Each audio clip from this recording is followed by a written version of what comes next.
Hello everyone, welcome back to my YouTube channel. आज हम करेंगे मौर्य साम्राज्य। मौर्य काल जो हम कर रहे थे, हमने 4 पार्ट्स को कंप्लीट कर लिया। आज हम करेंगे 5th और लास्ट पार्ट। इसमें हमारा मौर्य साम्राज्य कंप्लीट हो जाएगा। कल हमने किया था चित्रगुप्त मौर्य और बिंदुसार से संबंधित महत्वपूर्ण बातें। आज हम जो बिंदुसार थोड़ा बहुत रह गया था वो, और जो अशोक मौर्य साम्राज्य का सबसे महान शासक था उससे संबंधित महत्वपूर्ण क्वेश्चनों की चर्चा करेंगे, तो अंत तक बने रहें। चलिए तो हम शुरू करते हैं आज की क्लास। जो प्राचीन काल में बिंदुसार की मंत्रिपरिषद थी वह सबसे बड़ी मंत्रिपरिषद थी, और उसमें कितने सदस्य थे? 500 सदस्य थे। और इसके अध्यक्ष कौन होते थे? खल्लाटक इसके अध्यक्ष होते थे। जो अशोक की मंत्रिपरिषद होती थी उसके अध्यक्ष कौन होते थे? राधागुप्त। ये सभी बातें हमको ध्यान में रखनी है कि अशोक की मंत्रिपरिषद के अध्यक्ष कौन होते थे? राधागुप्त। और जो बिंदुसार की मंत्रिपरिषद सबसे बड़ी मंत्रिपरिषद थी उसके अध्यक्ष कौन होते थे? खल्लाटक होते थे। बिंदुसार की मृत्यु के बाद अशोक मौर्य साम्राज्य का अगला शासक बना। तो बिंदुसार की मृत्यु कब हुई? 272 ईसा पूर्व में। 272 ईसा पूर्व से 269 ईसा पूर्व तक लगभग 3 वर्ष तक सिंहासन को लेकर अशोक और उसके भाइयों में उत्तराधिकार का युद्ध चला। तो इसमें 3 वर्ष लग गए, और 3 वर्ष के बाद अशोक ने अपने 99 भाइयों की हत्या करके सिंहासन को प्राप्त किया और 269 ईसा पूर्व में सिंहासन पर बैठा। उसने 269 ईसा पूर्व से 232 ईसा पूर्व तक शासन किया। जो अशोक था वह मौर्य साम्राज्य का सबसे महान शासक भी माना जाता है। तो इसका राज्याभिषेक कब हुआ? 269 ईसा पूर्व में। लेकिन बिंदुसार की मृत्यु कब हुई थी? 272 ईसा पूर्व में। ये सभी बातें हमको ध्यान रखनी है।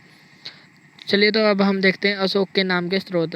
किन किन अभिलेखों से हमें अशोक का क्या क्या नाम मिलता है? ये क्वेश्चंस भी परीक्षाओं में काफ़ी पूछे जाते हैं। अशोक वर्धन नाम हमें किस अभिलेख में मिलता है? विष्णु पुराण में। तो किस पुराण से हमें अशोक का नाम अशोक वर्धन मिलता है? विष्णु पुराण में। बुद्ध शाक्य या अशोक नाम किस में मिलता है? मास्की अभिलेख में। मगधाधीराज किस अभिलेख में मिलता है? भ्राभु अभिलेख में। महाराज कुमार किस अभिलेख में अशोक का नाम मिलता है? बुधनी अभिलेख में। अशोक राजा किस अभिलेख में मिलता है? मास्की, गुर्जरा, नेत्तूर और उडेगोलन अभिलेख। इन 4 अभिलेखों में अशोक राजा नाम मिलता है। ये कौन कौन से? मास्की, गुर्जरा, नेत्तूर और उडेगोलन अभिलेख। इनमें अशोक का नाम अशोक राजा मिलता है। प्रियदर्शी राजा। प्रियदर्शी राजा किस में मिलता है? प्रियदर्शी राजा मिलता है बराबर की गुफा, बराबर गुफा अभिलेख में। देवाना प्रिय या प्रियदर्शी किस में मिलता है? रुमंदेई अभिलेख, जिसको अशोक का आर्थिक लेख और लुम्बिनी लेख भी कहा जाता है। गिरनार अभिलेख। रुमंदेई अभिलेख और गिरनार अभिलेख, इन दोनों में देवाना प्रिय और प्रियदर्शी नाम मिलता है। देवान प्रिय नाम किस शिलालेख में मिलता है? 12वें और 13वें शिलालेख में इसका नाम मिलता है। तो ये सभी बातें हमको ध्यान रखनी है। और इनमें भी सबसे इम्पोर्टेंट क्या है? सबसे इम्पोर्टेंट है अशोक। अशोक वर्धन किस में मिलता है? तो अशोक वर्धन हो जाएगा हमारा, अशोक वर्धन नाम मिलता है विष्णु पुराण में। देवान प्रिय और प्रियदर्शी हमें मिलते हैं रुमंदेई और गिरनार अभिलेख में। ये सबसे इम्पोर्टेंट है। चलिए तो हम चलते हैं अशोक की पत्नियाँ। अशोक की पत्नियाँ कितनी थी?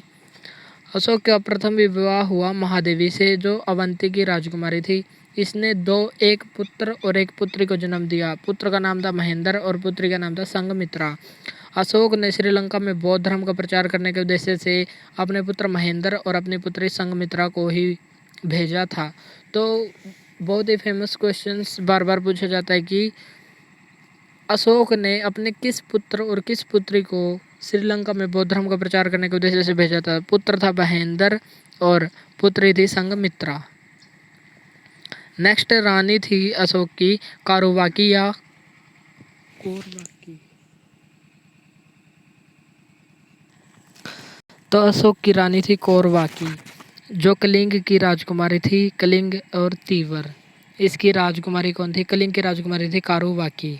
तो कैसे कलिंग और कैसे कारुवाकी, इससे भी हमें रिलेट करके इसको याद रख सकते हैं। नेक्स्ट रानी थी पद्मावती। पद्मावती का जन्म कहाँ? पद्मावती से किसका जन्म हुआ था? कुणाल का जन्म हुआ था, जो अशोक का उत्तराधिकारी था। तो अशोक कुणाल की माँ का नाम क्या था? पद्मावती। और पिता कौन थे? अशोक। तो अशोक की पत्नी कौन थी? पद्मावती। कुणाल की माँ थी जो। रुमनदेही अभिलेख से हमें अशोक की पुत्री चारुमती का उल्लेख मिलता है। जो हमें रुमनदेही स्तंभ लेख प्राप्त होता है उससे हमें अशोक की पुत्री चारुमती का उल्लेख भी मिलता है। 261 ईसा पूर्व में कलिंग का युद्ध हुआ था जो अशोक के शासनकाल के 8वें वर्ष हुआ था। यह युद्ध भी हमारे लिए काफ़ी इम्पोर्टेंट है। और यह युद्ध क्यों हुआ था? क्योंकि कलिंग था जो वह हाथियों के लिए प्रसिद्ध था और इसकी राजधानी थी तोसली। तो कलिंग से हाथी प्राप्ति के उद्देश्य से अशोक ने कलिंग पर आक्रमण किया। तो कलिंग पर आक्रमण कब किया? 261 ईसा पूर्व में। और उस समय कलिंग का शासक कौन था? नंदराज। और जो ये सभी घटना है कलिंग युद्ध की घटना, इसकी जानकारी हमें कहाँ से मिलता है? हाथी गुफा अभिलेख से। और हाथी गुफा अभिलेख किसने लिखवाया था? खारवेल शासक ने लिखवाया था जो चेदी वंश का सबसे महान शासक था। तो कलिंग युद्ध के बारे में जानकारी हमें किस अभिलेख से मिलता है? हाथी गुफा अभिलेख से। हाथी गुफा से हम याद रख सकते हैं कि कलिंग हाथियों के लिए प्रसिद्ध था। हाथियों की प्राप्ति के उद्देश्य से कलिंग पर अशोक के द्वारा आक्रमण किया गया और उस समय कलिंग का राजा कौन था? नंदराज। और जो हाथी गुफा अभिलेख लिखवाया था उससे हमें संपूर्ण जानकारी प्राप्त होती है। हाथी गुफा अभिलेख किसने लिखवाया था? जो खारवेल के शासक थे। खारवेल शासक के द्वारा लिखवाया गया था जो चेदी वंश का सबसे महान शासक था। नेक्स्ट है हमारा कलिंग युद्ध के बाद अशोक ने बौद्ध धर्म को अपनाया। बौद्ध धर्म को अपनाने के बाद अशोक ने जो युद्ध की नीति थी उसका ही त्याग कर दिया। जो धर्म परिवर्तन करवाया था वो किसके द्वारा करवाया गया था? मोगलीपुत्र तीस के द्वारा करवाया गया था।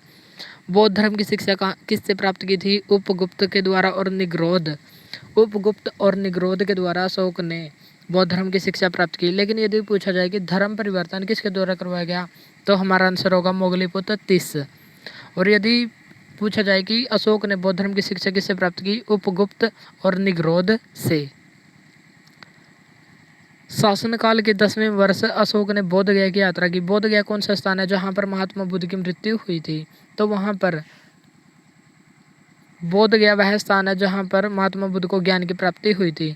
तो अशोक ने अपने शासनकाल के 10वें वर्ष बोध गया की यात्रा की। और 20वें वर्ष कहाँ पर यात्रा की? लुम्बिनी यात्रा, जहाँ पर महात्मा बुद्ध का जन्म हुआ था नेपाल के लुम्बिनी नामक स्थान पर। तो 20वें वर्ष लुम्बिनी की यात्रा की। 251 ईसा पूर्व में अशोक के द्वारा ही तीसरी बौद्ध संगीति का आयोजन करवाया गया पाटलिपुत्र नामक स्थान पर। तो पाटलिपुत्र में तीसरी बौद्ध संगीति का आयोजन किसने करवाया? जो मौर्य वंश का सबसे महान शासक था अशोक ने। इसमें तीसरे पिटक को जोड़ा गया। तीसरी बौद्ध संगीति में तीसरे पिटक को जोड़ा गया और इस पिटक का नाम क्या था? अभिधम्म पिटक। और इसकी रचना किसने की थी? मोगलीपुत्र तीस के द्वारा की गई थी। इसमें किसका वर्णन है? अशोक के समकालीन बौद्ध भिक्षुओं की जीवनियों का वर्णन है। चलिए तो हम देख लेते हैं कि जो अन्य दो पिटक हैं वे कौन कौन से हैं। पहला पिटक है सूत पिटक और दूसरा है विनय पिटक।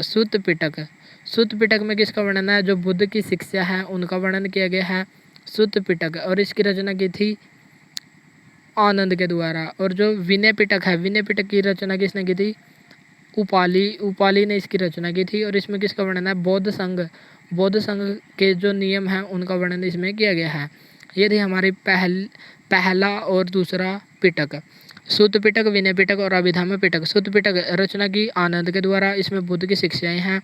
नेक्स्ट है हमारा विनय पिटक। विनय पिटक की रचना की उपाली ने। जो आनंद और उपाली महात्मा बुद्ध के प्रिय शिष्य थे। तो विनय पिटक की रचना की उपाली ने। इसमें बौद्ध संघ के नियम लिखे गए हैं। और तीसरा पिटक है अभिधम्म पिटक जिसकी रचना की मोगलीपुत्र तीस ने। इसमें अशोक के समकालीन, जो अशोक के टाइम के जो बौद्ध भिक्षु थे उनकी जीवनी का वर्णन इसमें किया गया है। अशोक ने एक महत्वपूर्ण नगर की भी स्थापना की थी। अशोक ने श्रीनगर की स्थापना की थी। भारतीय इतिहास में नेशनल पार्क्स का निर्माण करने वाला प्रथम शासक भी अशोक ही था। तो अशोक का उत्तराधिकारी कौन हुआ? अशोक का उत्तराधिकारी हुआ कुणाल। कुणाल के बाद शासक बना दशरथ। तो जो अंतिम मौर्य साम्राज्य का अंतिम शासक था, तो मौर्य साम्राज्य का अंतिम शासक कौन था? बृहद्रथ।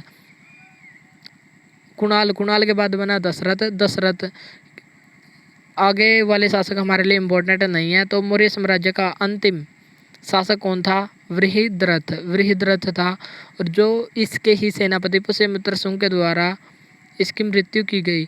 तो इस प्रकार मौर्य वंश का अंत हो गया और शुंग वंश की स्थापना हो गई, और मौर्य वंश का अंत हो गया और उत्तर मौर्य काल स्टार्ट हो गया, जिसमें हम कल को करेंगे उत्तर मौर्य काल के अंतर्गत शुंग वंश की चर्चा।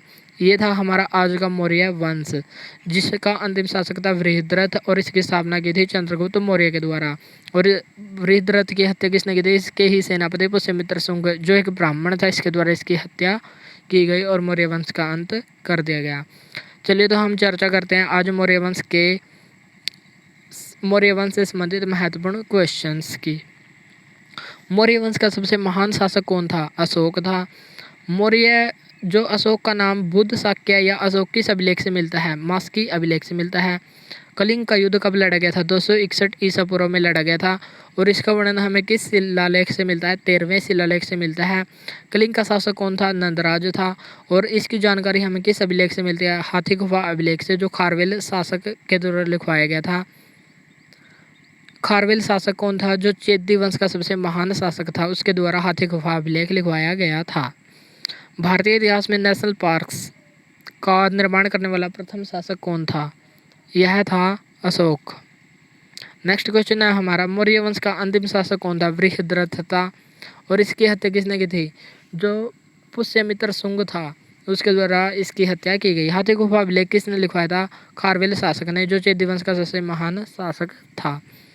अशोक का उत्तराधिकारी कौन था? कुणाल था। सिंहासन की लड़ाई कितने वर्ष तक चली थी? सिंहासन की लड़ाई चली थी 3 वर्ष तक, 272 ईसा पूर्व से 269 ईसा पूर्व तक चली थी। अशोक की मंत्रिपरिषद का अध्यक्ष कौन था? राधागुप्त। और यदि पूछे बिंदुसार की मंत्रिपरिषद का अध्यक्ष कौन था? खल्लाटक था। और मंत्रिपरिषद, बिंदुसार की मंत्रिपरिषद सबसे बड़ी मंत्रिपरिषद थी, जिसमें 500 सदस्य थे। नेक्स्ट क्वेश्चन है हमारा, चंद्रगुप्त मौर्य की मृत्यु कब हुई? 298 ईसा पूर्व में हुई। संथारा या संलेखन पद्धति के द्वारा इसकी मृत्यु हुई। मौर्य वंश का संस्थापक कौन था? चंद्रगुप्त मौर्य। और लास्ट अंतिम शासक कौन था? वृहद्रथ। भारत का राष्ट्रीय चिन्ह अशोक के किस स्तंभ लेख से लिया गया है? सारनाथ स्तंभ लेख से लिया गया है। अशोक ने नेपाल यात्रा करके वहां पर एक स्तूप का निर्माण करवाया। इसकी जानकारी हमें किस स्तंभ लेख से मिलती है? इसकी जानकारी मिलती है हमें निगाली सागर स्तंभ लेख से। और यदि पूछे नेपाल यात्रा की जानकारी हमें किस अभिलेख से मिलती है, तो इसका आंसर हो जाएगा अशोक का आर्थिक लेख, लुम्बिनी लेख या रूमंदेई अभिलेख से। प्रयाग का इलाहाबाद नाम किसने करवाया था? अकबर ने। जो कल हमने थोड़ा गलती से पढ़ लिया था, तो आज हम इस गलती को ठीक करेंगे कि प्रयाग का इलाहाबाद नाम किसने करवाया? अकबर ने। और इलाहाबाद का अल्लाहाबाद नाम किसने करवाया? शाहजहां ने। और जो इलाहाबाद था उसका प्रयागराज नाम किसने करवाया? जो हमारे उत्तर प्रदेश के वर्तमान मुख्यमंत्री है योगी आदित्यनाथ, उनके द्वारा इसका नाम करवाया गया प्रयागराज। अशोक का आर्थिक लेख किसको कहा जाता है? रूमंदेई अभिलेख को कहा जाता है। और रूमंदेई अभिलेख का अन्य नाम क्या है? अशोक का आर्थिक लेख, लुम्बिनी लेख और रूमंदेई अभिलेख। जेम्स प्रिंसेप द्वारा पढ़ा गया पहला अभिलेख कौन सा था? दिल्ली टोपरा स्तंभ लेख था। और कब पढ़ा था? 1837 ईस्वी में पढ़ा था। ये भी हमको ध्यान रखना है। अशोक का पहला स्तंभ लेख कौन सा था जिसको सबसे पहले खोजा गया था? खोजा गया पहला स्तंभ लेख कौन सा था? दिल्ली मेरठ स्तंभ लेख। यह मेरठ से प्राप्त हुआ था और इसको दिल्ली फिरोज शाह तुगलक के द्वारा स्थानांतरित करवा दिया गया था। और इसकी खोज कब हुई थी? 1750 में टी पैंथेलर के विद्वान के द्वारा इसकी खोज हुई थी। एक क्वेश्चन और हमने गलत पढ़ लिया था, उसका आंसर जहांगीर होगा। कल हमने औरंगजेब किया था, तो इसको ठीक कर लेना। इसका आंसर होगा जहांगीर। प्रयाग शिलालेख में हमें अपने राज्याभिषेक के बारे में किसने लिखवाया? जहांगीर ने। तो प्रयाग शिलालेख से संबंधित हमें 3 शासक ध्यान रखने हैं। पहला है अशोक, इसने इस अभिलेख को लिखवाया था। और यदि पूछे इस प्रयाग शिलालेख में किसने अपनी विजयों का वर्णन करवाया? विजयों का वर्णन करवाया समुद्रगुप्त ने। उसके कवि थे हरिसेन। राजकवि हरिसेन के द्वारा प्रयाग प्रशस्ति लिखी गई, जिसमें समुद्रगुप्त की विजयों का वर्णन किया गया।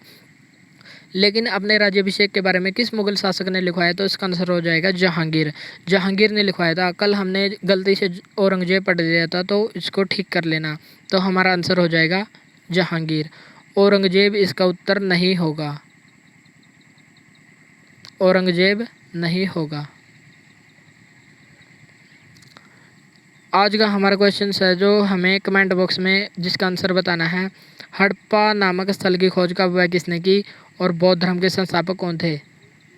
इनका आंसर आपको कमेंट बॉक्स में बताना है। आज के लिए इतना ही, मिलते हैं नेक्स्ट वीडियो में। Thank you, thanks for watching this video.